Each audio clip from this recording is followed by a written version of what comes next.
જૂનાગઢ બાર એસોસિએશનના 14 હોદ્દેદારો સહિત 21 હોદ્દાઓ માટેની ચૂંટણીનું મતદાન યોજાયું હતું। આ વખતની આ ચૂંટણી ભારે રસાકસીપૂર્ણ બની ગઈ છે, ત્યારે આ ચૂંટણીને લઈને જૂનાગઢના ધારાશાસ્ત્રીઓમાં ભારે ઉત્સાહ જોવા મળી રહ્યો છે।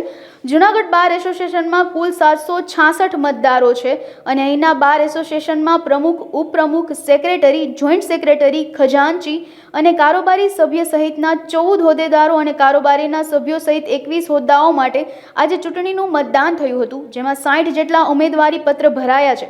મતદાન બાદ આવતીકાલે એસોસિએશનનું પરિણામ જાહેર થશે।